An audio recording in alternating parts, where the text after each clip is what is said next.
साथियों, मार्क्सवादी राजनीति में वाद विवाद का वह मतलब नहीं है जो प्रायः समझा जाता है। मार्क्सवादी वाद विवाद स्वयं वर्ग संघर्ष का एक अंग होता है और उतने ही आवश्यक जितने कि व्यवहारिक संघर्ष होते हैं। वैचारिक संघर्ष का एक सुनिश्चित उद्देश्य है और उसी उद्देश्य के कारण ही उनकी एक सुनिश्चित राजनीतिक पद्धति होती है। उद्देश्य होता है पूंजीवाद से जिंदगी के हर क्षेत्र में संघर्ष करना, अतः उसके रास्ते में आने वाली विभिन्न प्रकार की मध्यम वर्गीय रुकावटों को पार पाना।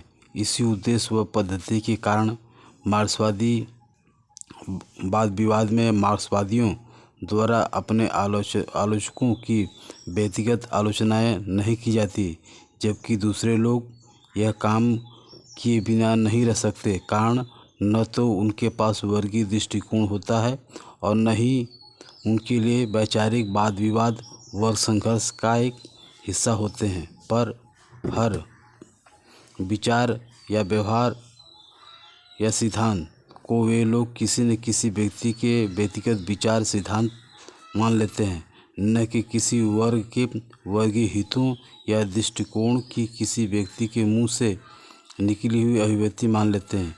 इसलिए उनकी आलोचना चाहे वे राजनीतिक मुद्दे पर हों या सांगठनिक अथवा सैद्धांतिक मुद्दे पर व्यक्तिगत बन जाती है।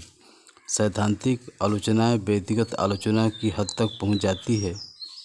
यही दिखाने के लिए हमने मार्क्स एंगल्स के वाद विवाद की पद्धति तथा उनके विरोधियों की पद्धति, दोनों पद्धतियों में अंतर स्पष्ट करने की खातिर विस्तार से पहले चर्चा की। दूसरी बात, मार्क्सवादी पद्धति पर वाद विवाद भी दो प्रकार के हैं। एक जिसमें पहले से स्थापित और बार बार विवाद में विषयों पर वाद विवाद वैचारिक संघर्ष होता है। दूसरे जिसमें नए वसूलों सिद्धांतों दृष्टिकोणों का प्रतिपादन व प्रस्थापन हो रहा हो, उन्हें प्रस्थापित करने समाज में उनकी जड़ें जमाने हेतु विरोधियों से संघर्ष हो रहा हो।